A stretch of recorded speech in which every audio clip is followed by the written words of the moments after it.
Hey everybody, what's up? This is Circle here, and for it today, I'm going to be starting a pretty a good series that I've been really wanting to try out for a while, and this series is heavily inspired by Under the Radar's Draft League Viability rankings. Please check out his series and please support him because for one, he's been playing Pokemon way longer than I have. Like he's been in draft for like 5 years or something. So he has a lot of knowledgeable content, and his draft league viability videos are solely um, how I started, team building and how I started taking inspiration from them. So I would highly recommend watching his draft league viability videos because they are very informative. But most of them are for like Gen 7 and before. So I thought maybe I can do a more updated version of them, with the new nat decks and stuff. So there is that, and I will link his Celesteela video in the description because that his Celesteela team is phenomenal, and I have used that team before for like a few weeks, and I absolutely enjoyed it. So you can look at his take on how to build with Celesteela, but that was for like Gen 7 and stuff. Okay, so yeah, so for today, I'm going to be joined by DD1234. You can say hi. Yeah, and he recently drafted Celesteela, and he's been doing very well with it. So yeah, I thought might as well get someone who is experienced with the Pokemon with me, so that we can talk about them on a lot more in detail because I might miss something, and Didi would have something that he can provide me feedback with. So, anyways, Celesteela. Now, this is a very interesting mon. You look at it like base, like it has very balanced stats. 100 across the board, and yeah, 100. Yeah, just very solid, very balanced. And the great thing about this thing stats is that unlike other ultra beasts, so like let's say I don't know, Blacephalon for example, like Blacephalon can realistically boost like only attack, special attack, or speed. But unlike something like Blacephalon, Celesteela can boost any stat it wants, and yes, it can even boost its speed. So if we do something like this, if we do this, and I think if I go here, um, yeah, I think that is, yeah. So this set will be boosting speed, for example, with Celesteela, right? Because speed is its highest stat. Maybe you can, yeah, it's actually boosting it perfectly. Or if you want to go like in attack, for example, what you can do is you can like knock down its IVs like to 24, and yeah, so you have a speed boosting Celesteela. Any other things you would like to clarify on this DD, on this regard? I think that what makes Celesteela so good is one, its stats, and two, its move pool. Mm.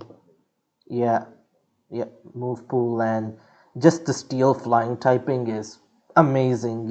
When it has a lot of key resistances and immunities, so like resistance to ground, resistance to poison, a bunch of things, grass, for example. So great typing and the move pool, like Didi said. Can you go over some of the good stuff Celesteela gets in its move pools, please? It gets like Leech Seed, Earthquake, Flamethrower, Superpower, Giga Drain. It gets what else does it get? It gets a lot. It gets Mega Horn, Rock Slide, Seed Bomb, Zen Headbutt, Flame Charge, Heavy Slam. Heavy Mm-hmm. Slam does a lot because it's a super heavy Pokemon. Yeah, it's the heaviest weighted Pokemon. So like every single time this heavy slam is going to be doing base 120 damage worth of power. And the great thing about Celesteela's move pool is that it has the tools to beat the Pokemon that would naturally come in and beat it. So for example, let's say like steel types, right? For steel types, it has fire coverage. Um, for steel type. Something like Zapdos, Mm-hmm. you can autotomize on the switch in, Mm-hmm. and because of the Isle of Armor, it now gets nuclear, which will OHKO it if you can counter. Mm-hmm. So there, that is another. So let's go power herb. So Autotomized Meteor Beam can take care of Zapdos. You can even run Stone Edge for Zapdos. Um, you can run Earthquake for like ground types like Tapu Koko with like a Wakanberry, for example. You can run Flamethrower for like Corviknight or Scizor, for example. So those mons aren't walling you anytime soon. For water types, you have Giga Drain, which is insane. And yeah, I mean, just great options in its move pool, really. Um, yeah, so that is the main thing. So, do you want to go over some sets that Celesteela usually likes running? So say there's like an Excadrill or a Garchomp, like a very good ground type on your opponent's team. You can use Celesteela to pretty much wall that, and you can run Leech Seed and Protect. Basically, just either getting them into range of maybe a priority move, or just willing them to go let them die. Yeah. So something like this, or like Earthquake Calorie Slam, or Toxic, for example, if you want to be extra stally with leftovers. You can go numerous ways. You can even go Flash Cannon into Flamethrower, not Flame Charge, Flamethrower. So these two moves are very, very easy to slap onto Celesteela, because it can afford to run that Lead Seed Protect, and then you just go like you just maximize its defenses, and then you start snowballing your defenses from right there. So there's another aspect. Another aspect is, let's say your opponent has a very good grass type, right? And you want that grass type to be a lead seed switch in because your team is very weak to lead seed. Well, that grass type is completely screwed by the air slash, and usually those grass types can't hit Celesteela back for that much damage as well. Another pretty good set that DD mentioned before was like a Tautomized Meteor Beam. Like let's say if your opponent has a Zapdos or a Moltres, you can just Autotomize Meteor Beam, and then you can run like Flash Cannon and then Air Slash, for example, and then you can just go to town with the Celesteela with like Power Herb. Okay. Another great set is, now let's say you have Autotomized, but instead of Power Herb, you can go Weakness Policy, because with its great defenses, it can tank a super effective hit, and then it can just Autotomize, and it can start sweeping from there. So there's also like other pretty cool sets I've seen. Like it gets blocked, for example. So like if you want to lure something and you want to trap them and then possibly set up on them, it can do stuff like that. It can I don't I mean yeah, just if you look at its move pool, like you can put like four moves together very easily, and it will be customized to do what it wants for that week itself, right? Yeah. Anything else in this regard? Like, what else does Celesteela provide, in your opinion, for your team? Well, I'd say it just is sort of like a good glue piece to the team. Yes. Sort of holds it together. Hmm. So you're saying that it's something that you want to build your whole team around, like this thing being your centerpiece, and then you branch out around that. All right. Okay. Okay. So that is the parts of what Celesteela provides. Now let's go to what Celesteela does not give you. One thing it does not give you is it's a steel type, but it does not give you stealth rocks. So there is something it is lacking there. We'll get into what does Celesteela need when we get there later. Something else, what else does it not have? It doesn't get defog, so you can't use it as your defogger, for example. It does not get any reliable recovery in roost, so you're going to be running Leech Seed and protect leftovers for your recovery mainly for this Pokemon. And the last thing it does not get is it's not like an ice resist for your team. So yeah, so if you are getting this, you want to look at other ice resists, which we will go through basically later in a draft. Yeah, anything else that you think that Celesteela just doesn't give to your team? Like what it wants to be doing, but it just doesn't do? But like it isn't like obviously you need something that can check fire types and electric types because Mm-hmm. even though it gets coverage for it, it doesn't check anything. Yep. So that is the next part, thank you, that we're going to be going into. So, what is something that you feel will be great for taking on those fire and electric type hits? I'd say something like a Rotom form, Rotom Wash, or Heat would be So, very good here. so a Rotom Washer Heat. Which Rotom should we go with in this case? I personally like Rotom Heat because this thing is one of Celesteela's best answers, in my opinion. That is true. I personally prefer Rotom Wash because you can works better with other Pokemon that you can draft later. Okay, Heat works well. yeah.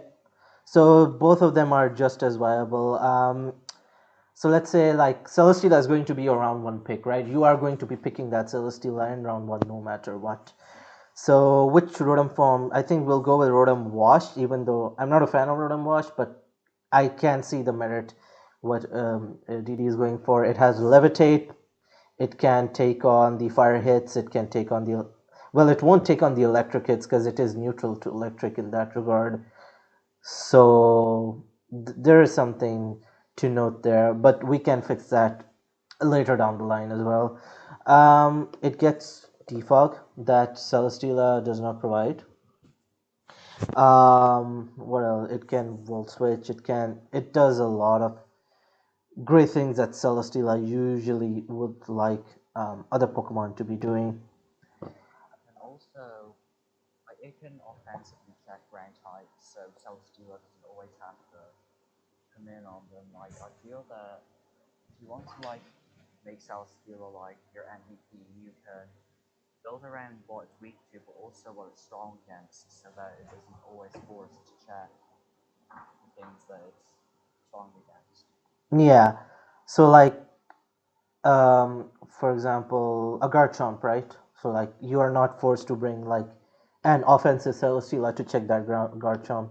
You can have Rotom Wash check the Garchomp, for example, which is a very fair point. Very good, another thing in my opinion that we can go for like a second round pick is like you want a really good dragon type. I like bulky dragon types more personally. So like you can go like let's look at the dragon types that will be available. Like the Dragapult's never gonna get to you if you're picking Celesteela. So there's that. Something like I think Garchomp would be ideal because it gives you rocks, it gives you the electric immunity, the fire resistance, just a very good partner. But I don't think it's gonna be getting to you in like a 16-man draft, especially usually. Hydreigon can get to you if you're like at the back end, if right.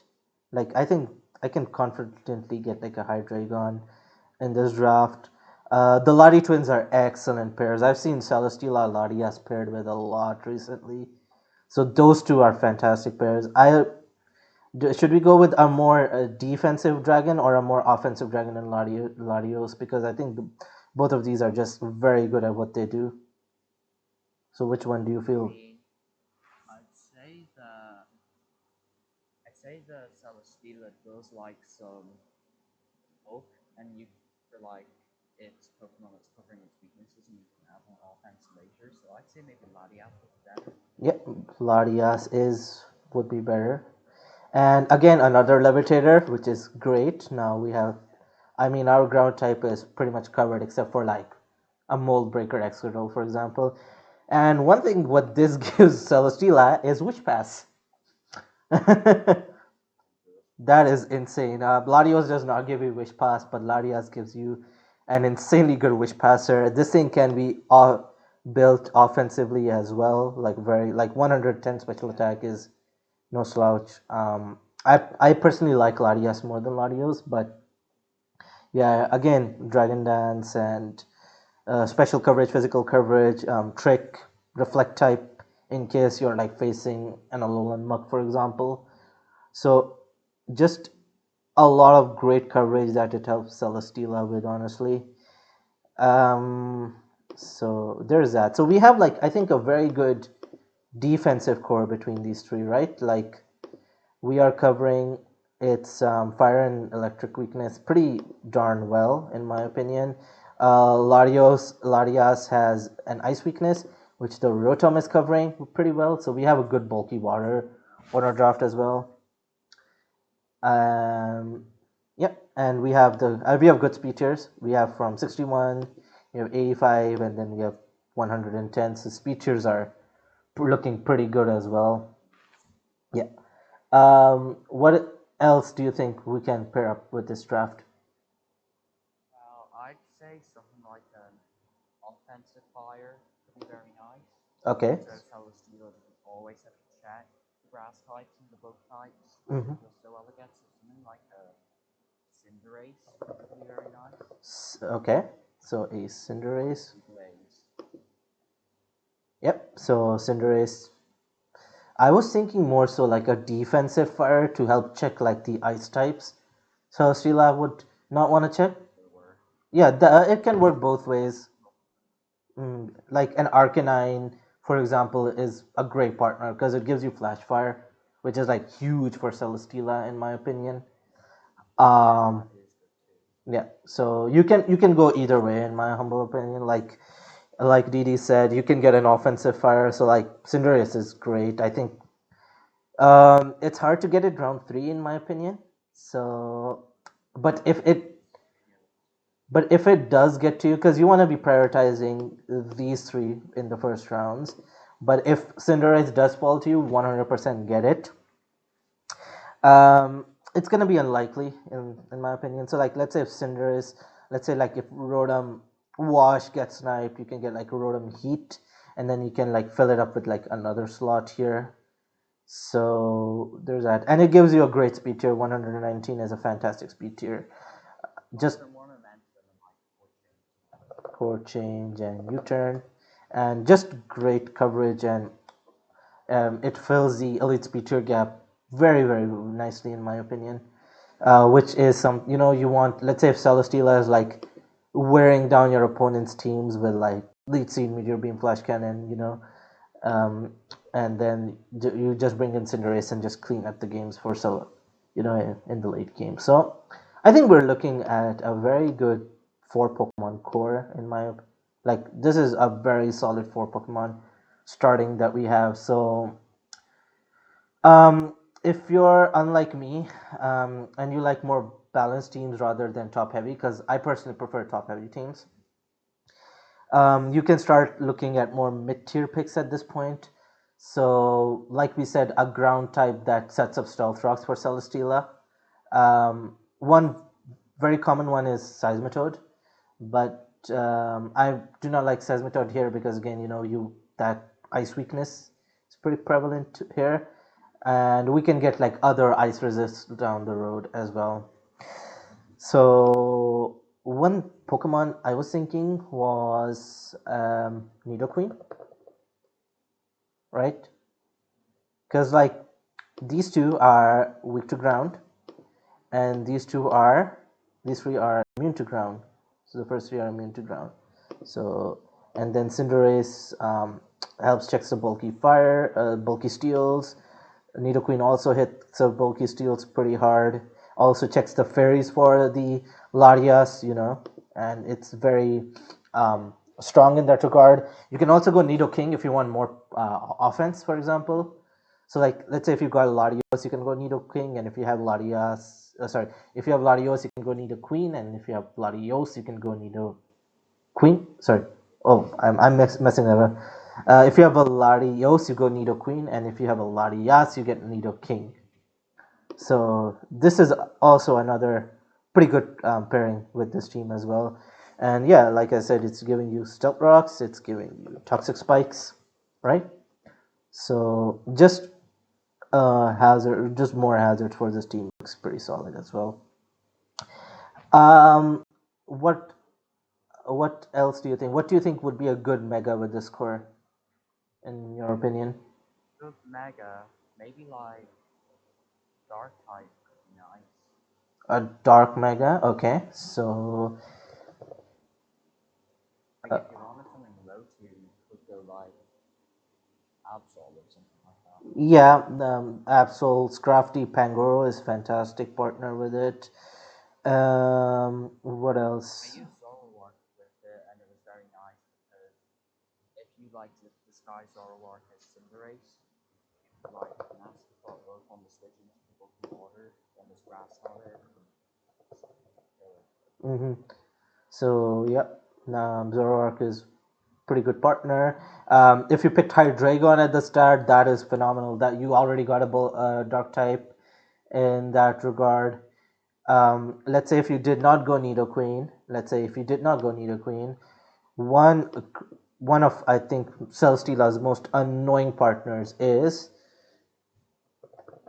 Mega Venusaur because these two cover each other's weaknesses so damn well.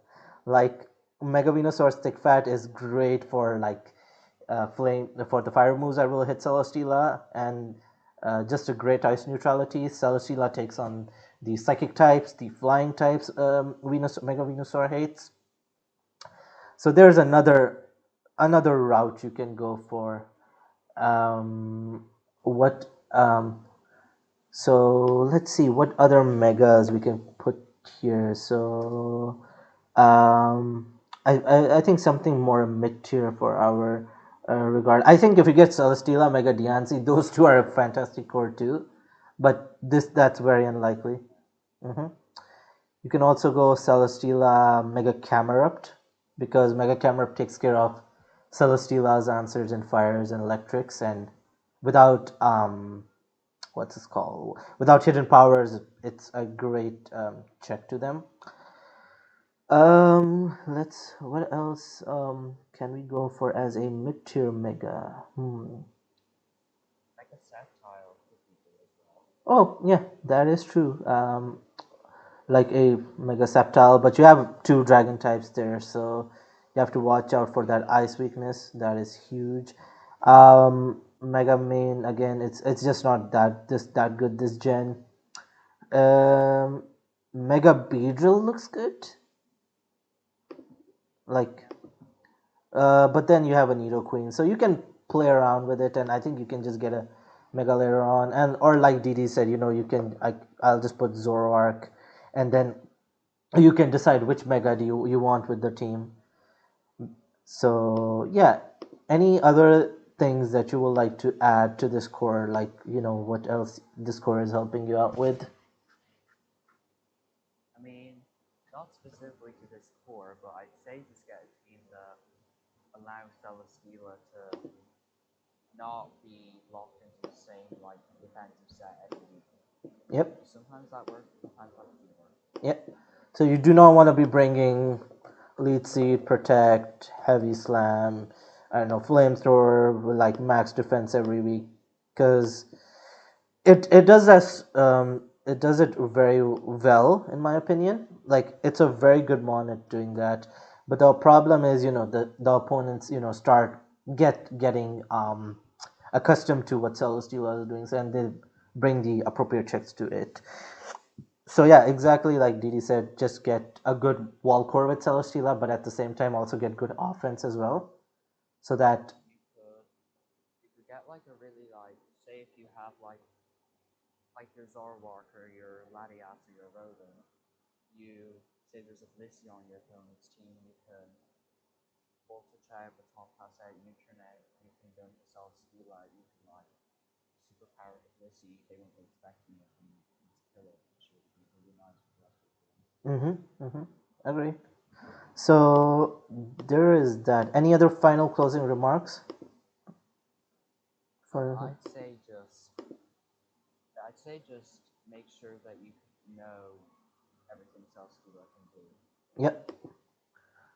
Yep, exactly. You wanna be fully aware of all the possibilities with Celesteela, and as you go along, you will discover other possibilities as well. Like DD, like as DD said, I think you ran a choice band Celesteela for a Bussy to Oko it. Yeah, I did. Yeah, like stuff like that. It could even.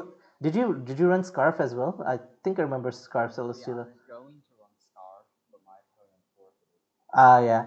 So It was like a thunder strategy onto my fire experience. yeah. So, and like it can be spec. So the great thing is Celesteela is just very flexible in running any item it wants. It like just one final thing is the Celesteela needs to watch out for like any knockoff taunt users like a Tornadus Tyrion, because if you're not able to click lead seed or protect, that could end up backfiring because you're not getting that recovery that you normally would. And yeah, and then Larios is gonna be forced to wish the Celesteela up. So maybe you can get like a low tier fairy with wish like Aromatisse to like round out this draft. But I think this just looks like a very solid, starting six in my opinion. Yeah. Yeah. Yeah. So there is that from me. Thank you everyone for watching. Please subscribe if you want more of these, and please look at Under the Radar's videos. Like I said, his videos are very informative, and that is where the information came. That is where the inspiration came from. Anyways, thank you very much all, and take care. Bye.